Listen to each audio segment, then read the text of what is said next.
Hola a todos, hoy tengo el placer de estar aquí en Encuentros en la Nube con Maider Cuadra, secretaria general de Tubacex, secretaria general del Consejo de Tubacex, y hoy tengo la oportunidad de abordar, bueno, pues la visión del gobierno de las organizaciones con respecto a la transformación y también de la gestión, gobierno o gestión, que esta es una de las grandes cuestiones.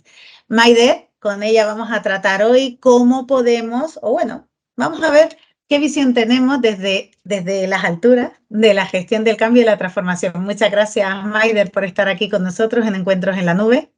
Muchas gracias, Amanda. Gracias a vosotros por la invitación.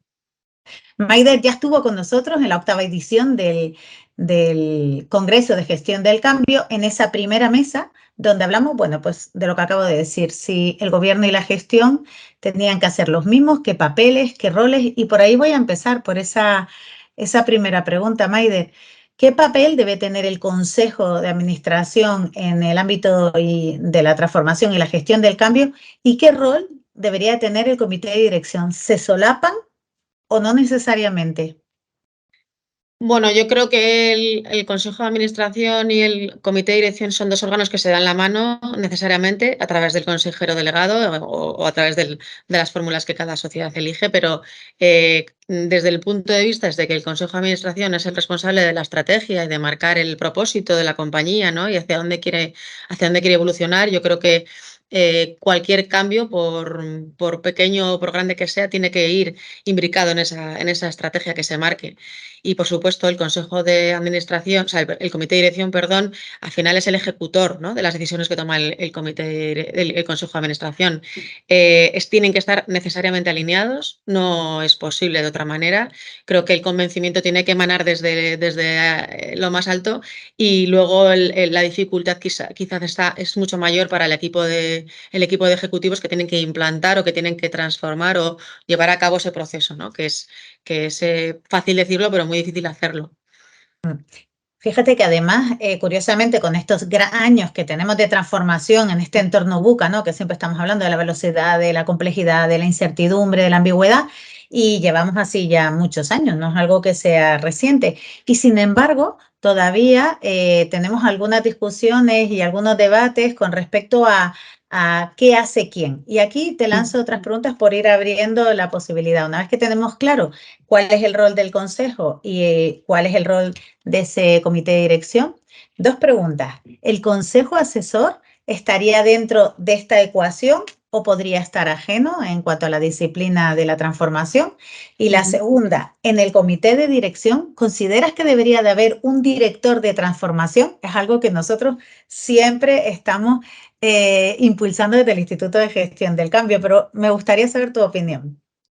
Bueno, en el caso del consejo asesor, en caso de existir, porque no todas las compañías tienen un consejo asesor y además no lo tienen durante toda su vida, algunas lo implantan, otras lo mantienen de una forma muy permanente. Yo creo que el consejo asesor es un acompañante en cuanto a la estrategia de la compañía, puede tener un foco más o menos determinado de función del momento en el que se está viviendo, pero sí que es verdad que el cambio es un capítulo que puede abordar perfectamente un consejo asesor o que puede vigilar de cerca, ¿no?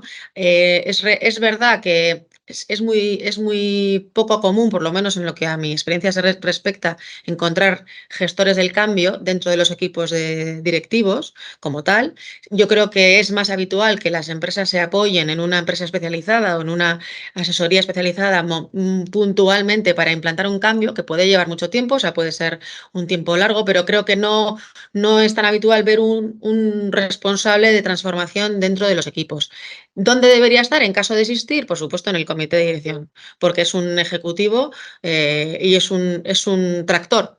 Quiero decir que es quien tiene que hacer que las cosas se resuelvan y se cumplan conforme a los cambios que se quieren acometer. Entonces, bueno, me parece positivo en cualquier caso, desde el que el Consejo Asesor de alguna manera monitorice los cambios o ayude a impulsar cambios en alguna dirección y que exista un gestor dentro de la compañía, que es lo menos habitual, por lo menos desde mi punto de vista.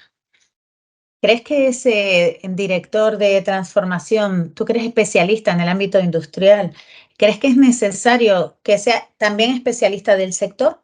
o según los cambios, tener una persona o tener un equipo? En fin, ¿cómo piensas que podría ser más eficiente esa figura y ese equipo?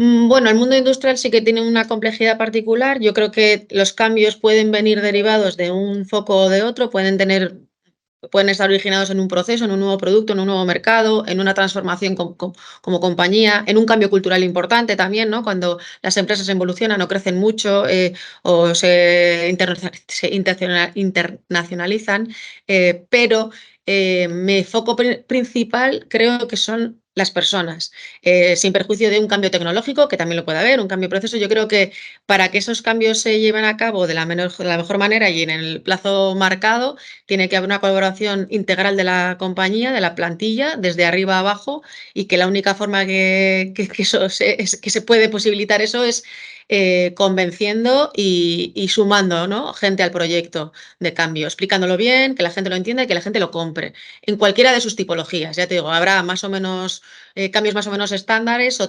extrapolables o transversales y otros mucho más concretos y focalizados en un tema estratégico puntual, ¿no? Pero creo que todo tiene que ver con que las personas las compañías al final las hacemos las personas que las componemos en cada momento, se sumen a ese cambio, ¿no? Y lo hagan propio. Totalmente, siempre estamos con esta pregunta, ¿no? De convencer o imponer el cambio Eso al es. final. Imponer se podrá imponer, pero yo creo que es la segunda vía, ¿no? Siempre hay que intentar convencer y que la gente entienda por qué se acomete ese cambio. En tu opinión, ¿dónde están las dificultades de un proceso de cambio? En las resistencias, ¿no? Lo que pasa es que hablar de resistencias también es un concepto muy genérico, igual que el cambio, ¿no? Es una palabra muy grande. Pero yo creo que en las resistencias en el día a día de interiorizar determinadas novedades o cuestiones que te hacen cambiar unas formas, unos hábitos o unas dinámicas, ¿no? Que se generan, como en todo en la vida, yo creo que es ahí donde erradican los principales problemas, ¿no? Si no, no habría tanta problemática a la hora de llevar a cabo algo así.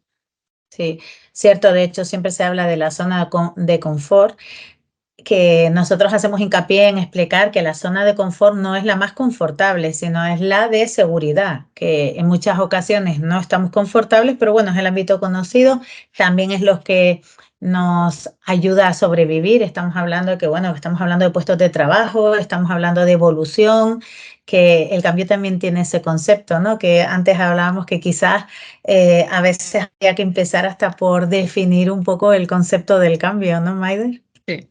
Yo creo que es un concepto que está en casi todas las evoluciones a nivel de empresas. Lo que pasa es que no se suele hablar de él como tal, porque genera cierto miedo, ¿no? Lo que dices tú, la zona de confort o las formas en las que venimos haciendo las cosas hasta ahora pueden no ser las mejores, podemos ser conscientes, cada uno de forma individual incluso, pero el hablar de cambios o abordar cambios parece que es más complejo de lo que luego resulta, ¿no? Y a veces se evita incluso el concepto cambio. Y cambios hay en todas las cosas. Entonces, es una cuestión más quizás del corte psicológico, ¿no? que de gestión. O sea, parece que si hablamos de vamos a implantar un cambio, va a generar un rechazo inicial en lugar de lo contrario, ¿no? Entonces, pues bueno, es un concepto difícil de abordar en cualquier caso. Sí. Maider, la última pregunta, que sé que estás muy ocupada. ¿Consideras que también puede haber falta de formación? Es decir, también es cierto que a veces abordar cosas nuevas sin herramientas, sin metodología, sin conocimiento, porque bueno, afrontamos el cambio un poco, pues porque nos viene dado y tenemos que lanzarlo, pero quizás, ¿crees que sería interesante la formación al consejo de administración y al comité de dirección?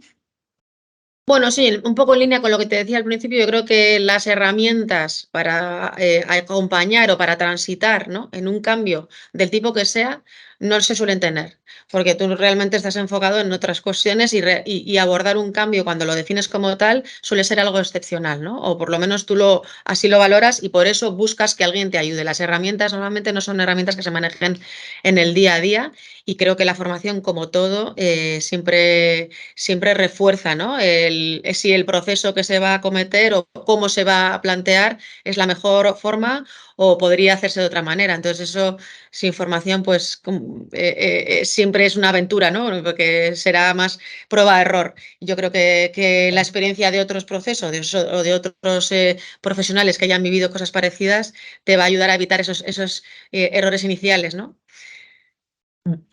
Efectivamente, pues aprovechamos y vamos finalizando aquí la magnífica entrevista que hemos tenido con Maider, donde eh, me encanta el hecho de que desde tu visión pongas a la persona en el centro, es decir, la realidad es que el cambio y el gran desafío son las personas. También esa idea de convencer, no de imponer, porque al final alinear, ¿no? Que hablabas también como de alinear toda la organización y que se involucren desde los consejos, que son aquellos que están decidiendo que se va a hacer ese cambio, la estrategia, pasando por esa parte ejecutiva, que son los que deciden y los que al final lo llevan a cabo y que luego se involucre a toda la organización para conseguir que ese cambio se lleve a cabo. Y me ha encantado tu visión del cambio, porque es cierto, nosotros desde el instituto hablamos de la gestión del cambio en positivo, con la idea que el cambio es una oportunidad, una evolución, o sea, realmente el cambio es lo que nos ha llevado a ir hacia adelante, si no al final nos quedaríamos atrincherados en lo que ya conocemos. Así que, Maide, pues muchísimas A gracias ti, Amanda, a vosotros. por dedicar nuestro tiempo aquí en Encuentros en la Nube. Y nada, seguimos en contacto, Maider. Igualmente, un saludo. Muchas gracias. Hasta luego.